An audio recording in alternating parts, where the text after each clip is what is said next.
estudio que llevamos sobre el capítulo 2 de Primera de Pedro y el día de hoy vamos a cerrar algunos puntos importantes de los últimos versículos de la sección de la sección del versículo 1 al 8 y lo voy a leer en nombre del Señor.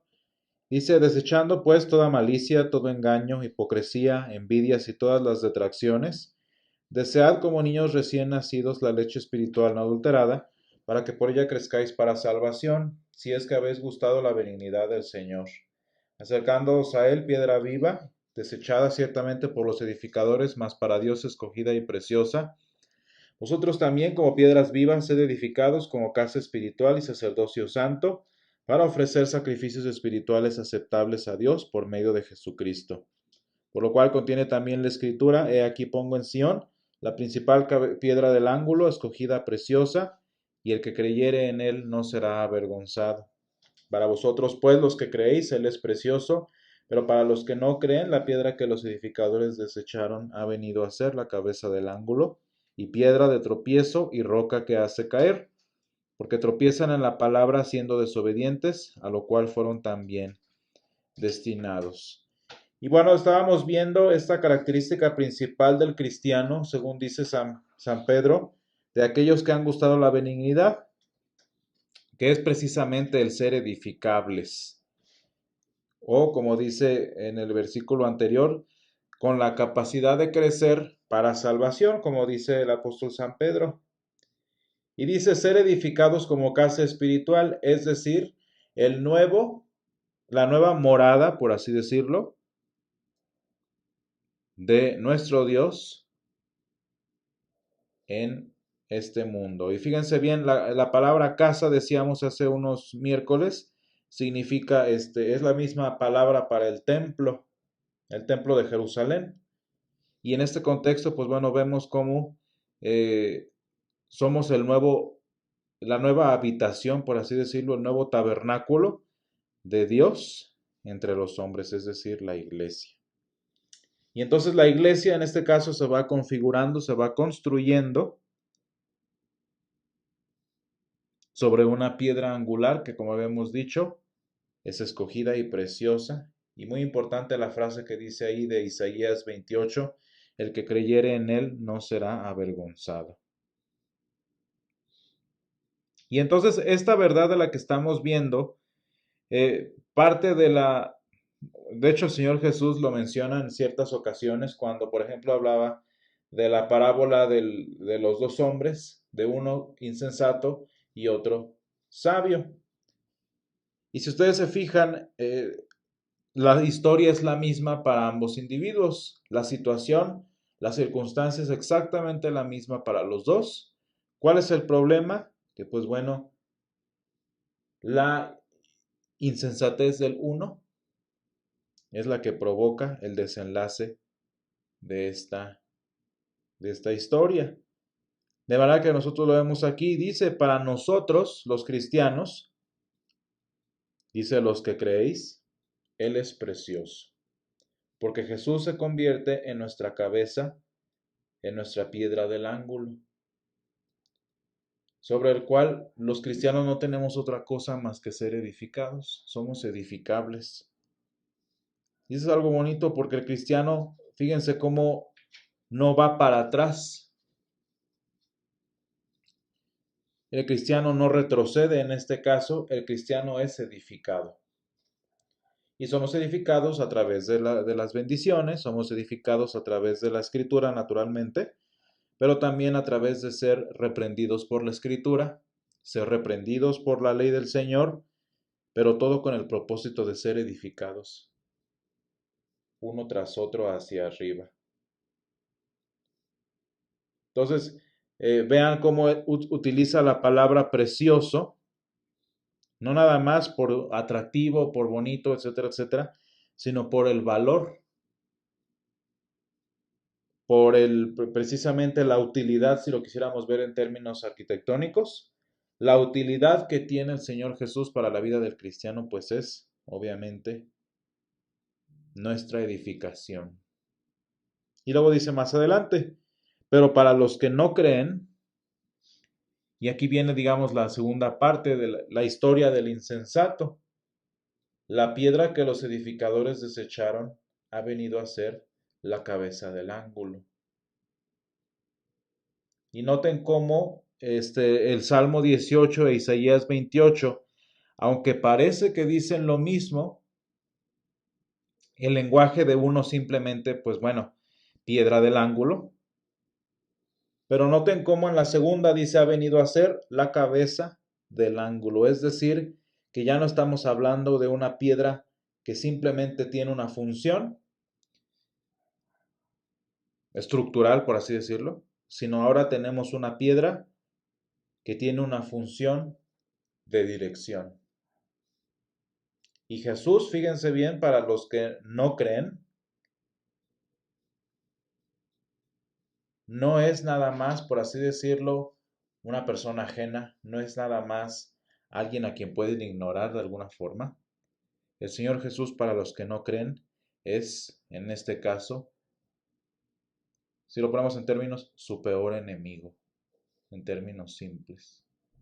Porque el Señor Jesús, para los que no creen, ya no es simplemente el apoyo, ya no es simplemente el sustento. Jesús se convierte en el primer opositor,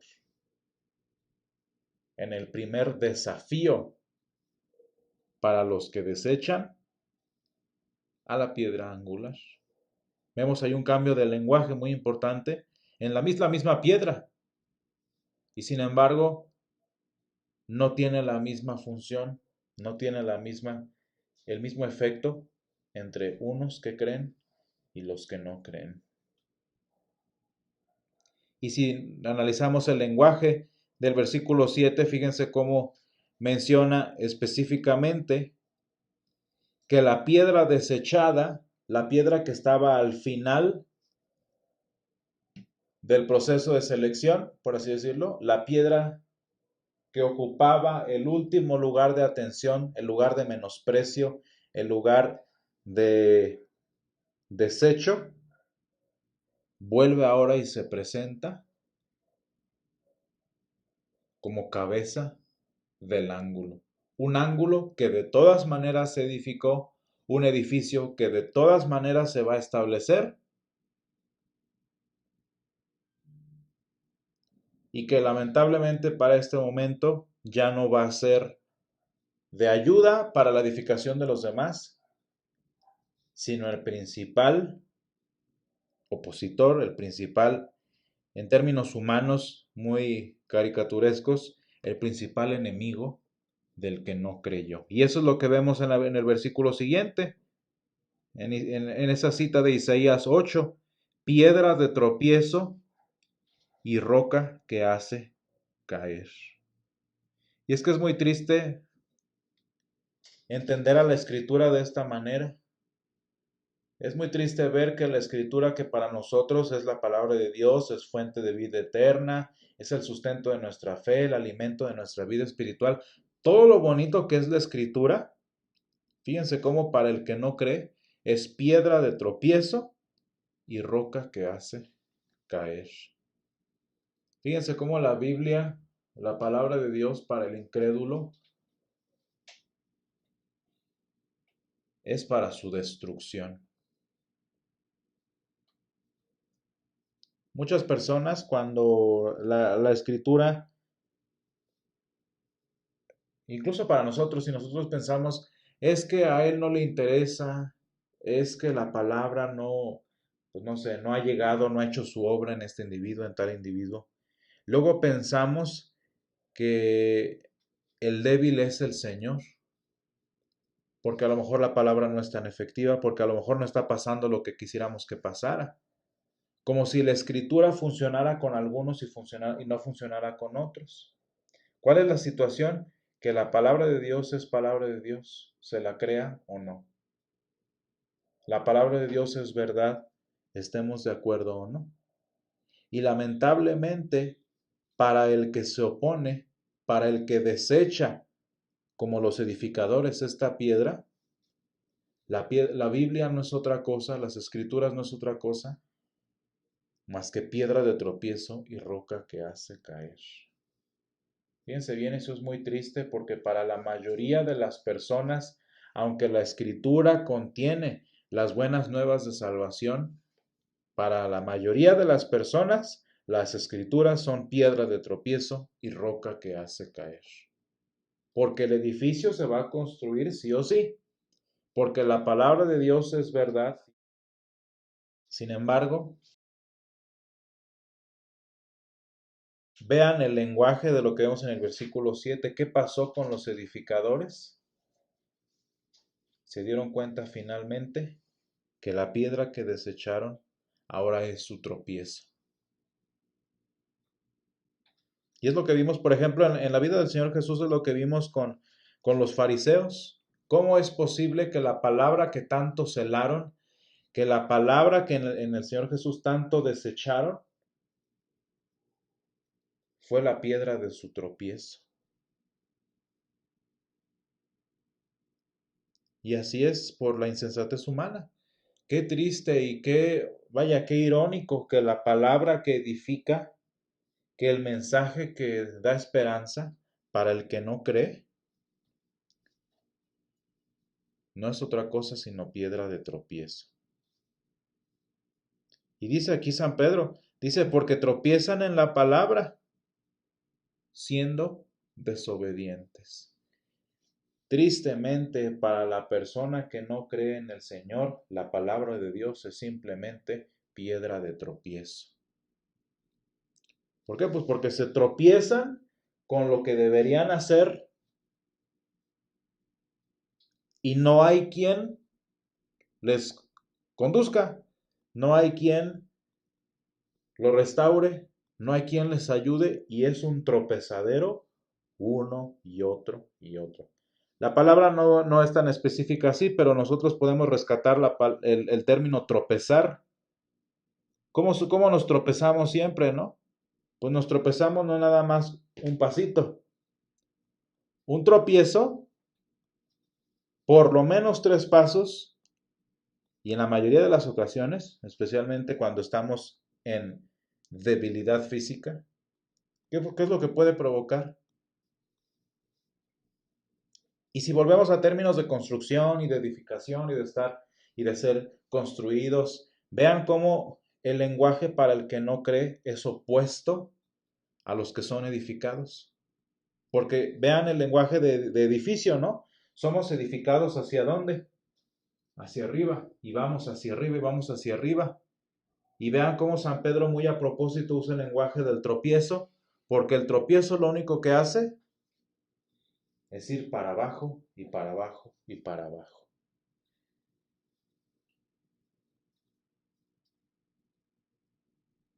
Tropiezan con lo impensable, con la palabra de Dios. Les digo porque la escritura es verdad y lo que la escritura manda debe hacerse, sea para edificación o sea para nuestra caída.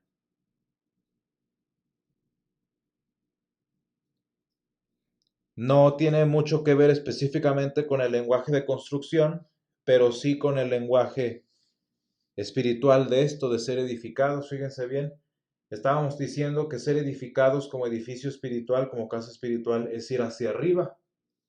Este lenguaje de ir construyendo, construyendo, construyendo hacia arriba. En el Antiguo Testamento, bueno, geográficamente la ciudad de Jerusalén es el punto más alto de todo su alrededor.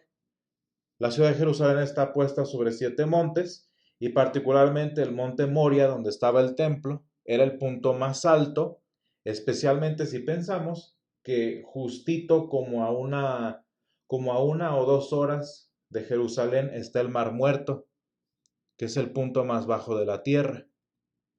Y del otro lado de Jerusalén, que no es el Mar Muerto, tenemos el Mar Mediterráneo, que no está tan abajo, pero es el nivel del mar. Entonces, geográficamente hablando, tenemos el nivel del mar de un lado, del otro lado tenemos el nivel del Mar Muerto que está mucho más abajo, y entonces eso hace que obviamente Jerusalén aparente estar muy alta geográficamente. No está muy alta, no está más alta que la Ciudad de México, o sea, no afecta, pero en referencia a lo que tiene al lado, es el punto más alto de la región. Ahora, eso es geografía, porque esto es importante, y no recuerdo si lo había mencionado ya.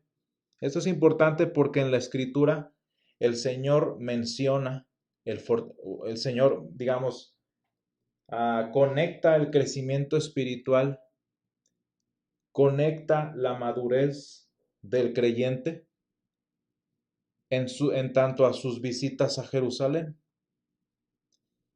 Y el lenguaje era que mientras más subo hacia Jerusalén, mi vida espiritual, mi fe, mi crecimiento como creyente va en aumento, porque cada vez me voy dirigiendo más a Jerusalén, geográficamente.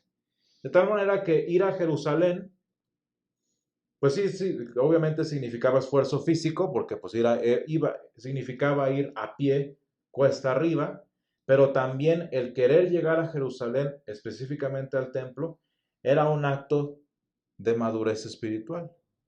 La gente estaba tan convencida, tan madura estaba su fe, que llegaban hasta Jerusalén.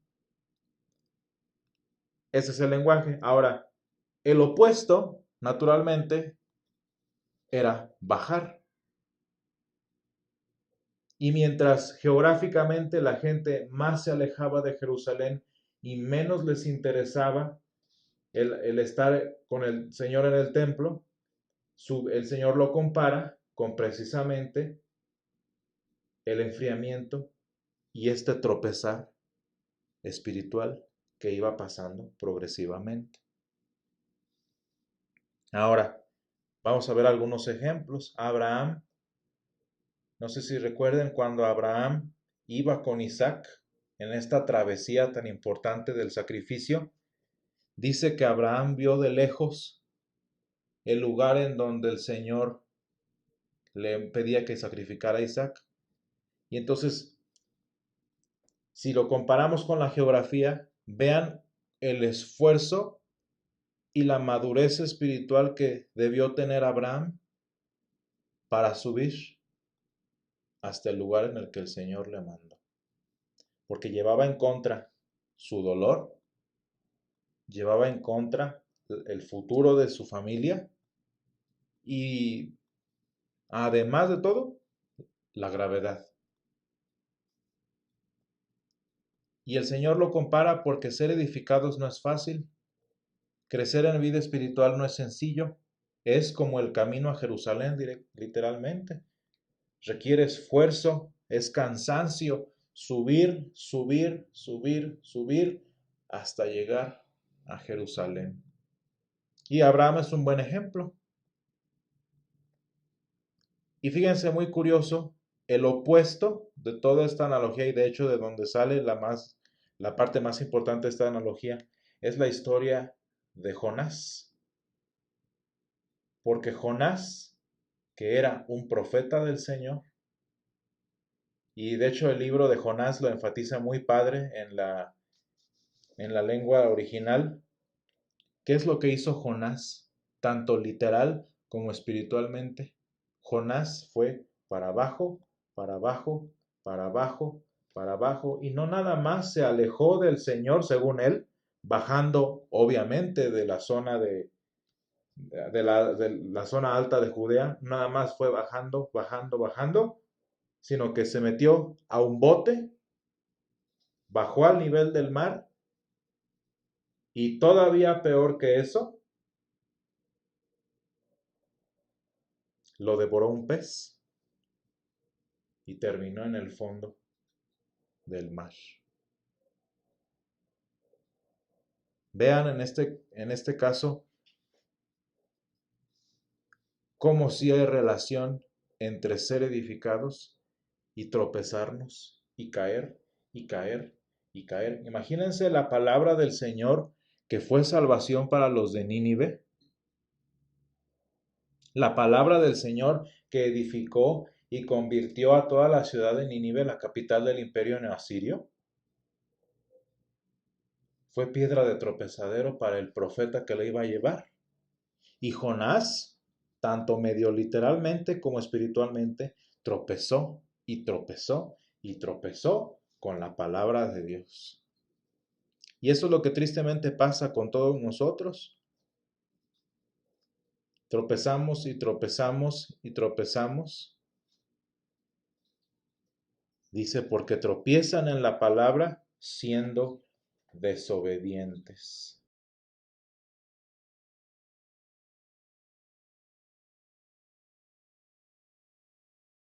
Qué interesante es esto, ¿no? Y fíjense cómo no nos vamos a poner como diría Calvino. Es que la palabra para uno sí es para unos sí funciona y para otros no funciona. La palabra es la misma. ¿Se fijan que Jesús no fue más señor de los pobres, como dicen los católicos, de los pobres, de los necesitados, que de los fariseos? ¿Se fijan que el Señor Jesús vino tanto a salvar a los escribas y a los sacerdotes como vino a salvar a los enfermos y lisiados? ¿Cuál fue la diferencia? Dice aquí San Pedro la palabra clave, desobediencia. Y no quiero que tú me edifiques, yo quiero construirme solo, y por mucho que quieran construirse solos y desechar la piedra angular que es Jesús, lo único que les va a servir es que la misma palabra de Dios sea la piedra de tropiezo con la que van a ir caída tras caída tras caída. Es la misma palabra, es el mismo mensaje. Y esto nos recuerda, por ejemplo, un pasaje que muchos de nosotros seguramente tenemos en cuenta, que es Filipenses 2. Filipenses 2 del 1 al 11, hablando de subir y bajar, de lo que estamos diciendo, ¿no? Vean quién es el único que estando arriba se tropezó a propósito. Cayó a propósito en este lenguaje que estamos utilizando por nuestra salvación. Y dice el apóstol San Pablo, por tanto, en el versículo 5, haya pues en vosotros este sentir que hubo también en Cristo Jesús, el cual siendo en forma de Dios, no estimó el ser igual a Dios como cosa a que aferrarse. Él estaba arriba, él vivía en el templo, por así decirlo, ¿no? Dice, sino que se despojó a sí mismo, tomando forma de siervo, hecho semejante a los hombres. Y estando en la condición de hombre, se humilló a sí mismo, haciéndose obediente hasta la muerte y muerte de cruz. Que a mí se me hizo muy interesante cuando lo aprendí. Qué imposible, qué inesperable es que el único profeta con el que el Señor Jesús se identifica a sí mismo es Jonás.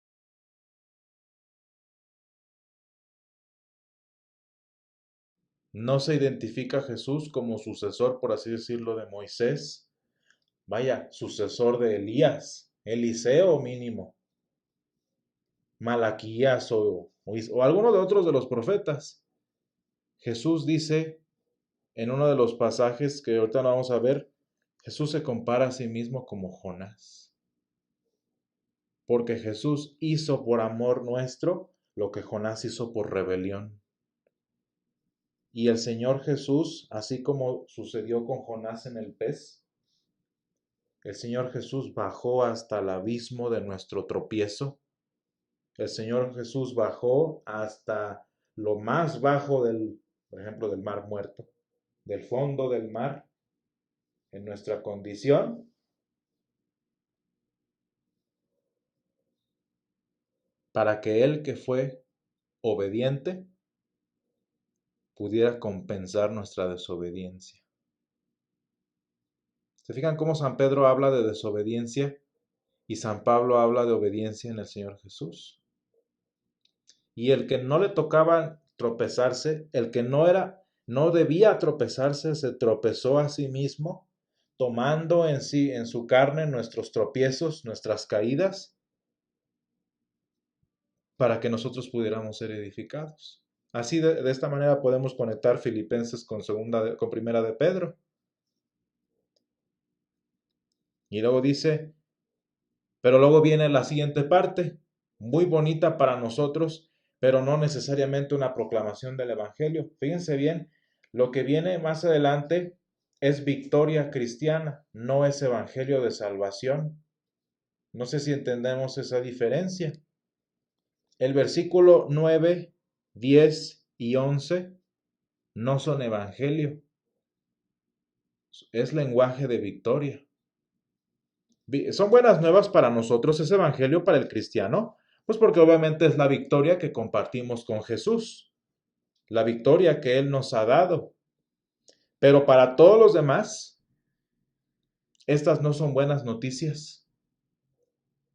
Como dice San Pedro, para todos los desobedientes, la piedra preciosa que es para los cristianos, para los que no creen es piedra de tropiezo. ¿Por qué?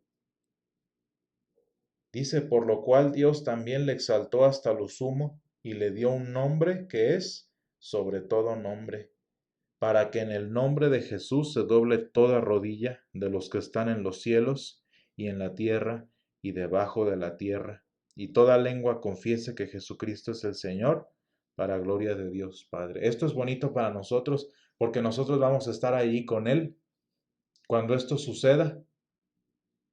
Pero nada más imagínense el golpe final del tropiezo que todos los que desecharon la piedra angular van a enfrentar cuando no les quede de otra más que arrodillarse y confesar que Jesucristo es el Señor.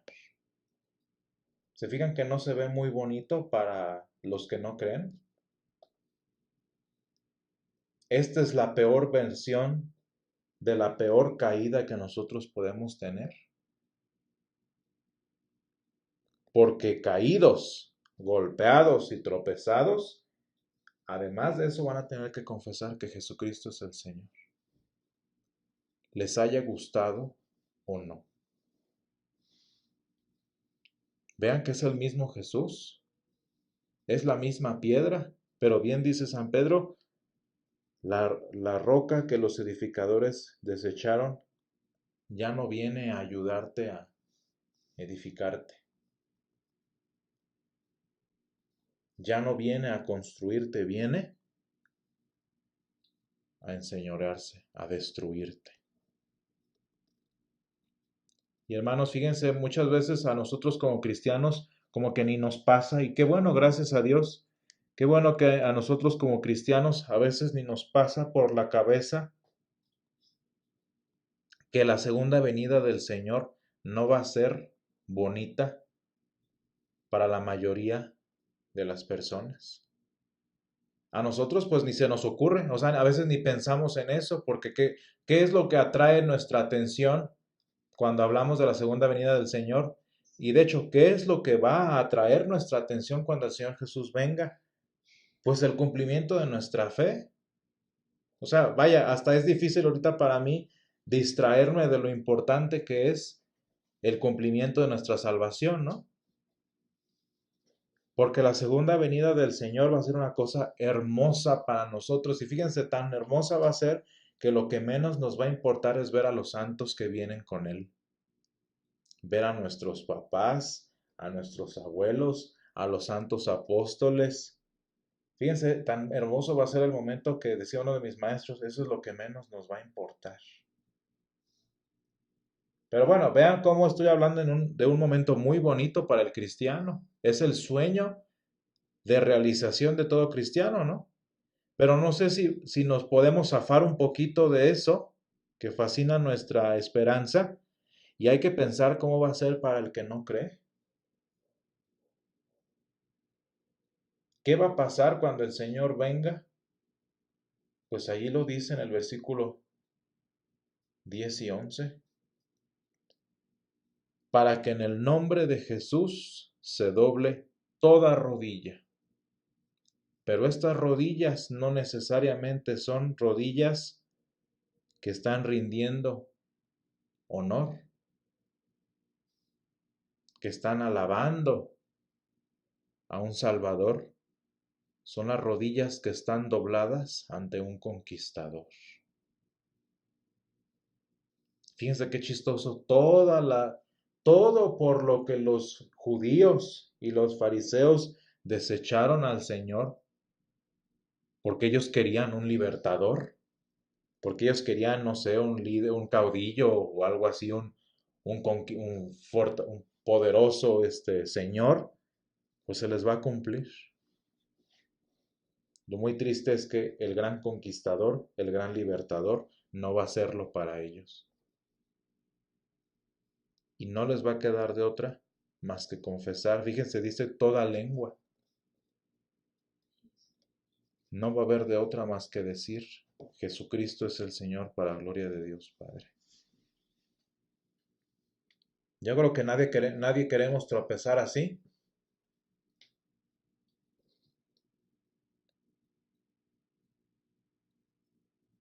Qué bueno que nosotros lo estudiamos así, pero también qué bueno es que casi nunca hablamos de ello, porque los cristianos nosotros estamos en nuestro lado de la historia. Los cristianos estamos en nuestro lado del mensaje, en nuestro lado de la palabra, en el que el mensaje de la palabra, pasajes como doctrinas como las de San Pedro, no son otra cosa más que para nuestra edificación. En que cada mensaje, el hecho de que Jesús sea el Dios del universo, no es para hacernos temer, sino para hacernos descansar. Qué interesante, ¿no? La misma piedra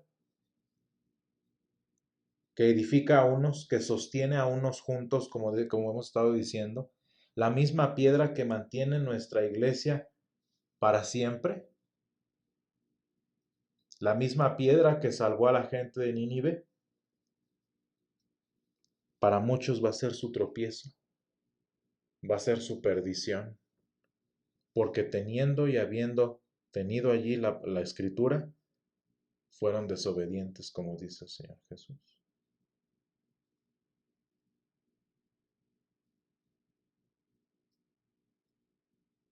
De manera que nosotros como cristianos, este versículo no hace otra cosa más que edificarnos. Porque nosotros descansamos, esperamos y confiamos en ese Señor ante el cual toda rodilla se doblará y toda lengua confesará que es el Señor para la gloria de Dios Padre. Gracias, Señor, te damos porque tú nos edificas en esta piedra angular, Señor, y porque tú has levantado con tu palabra, Señor, este edificio del que nosotros somos parte. Y gracias te damos, Señor, porque cada pasaje de la Escritura tú lo has dado a nosotros para hacer de nuestra edificación, Señor. Y gracias, Padre, porque nos permites, Señor, con certeza, con tranquilidad y esperanza, descansar en esta piedra angular, Señor, que tú has puesto para soporte, que tú has puesto para levantamiento de nosotros, Señor, como piedras vivas. Señor, edifícanos, ayúdanos a crecer en este conocimiento, Padre, y ayúdanos a esperar con el mismo gozo con el que hemos esperado siempre la segunda venida de tu Hijo, Señor, piedra preciosa en la cual nosotros esperamos. Sé con nosotros, Señor, en este tiempo, te lo pedimos en el nombre de Jesús. Amén.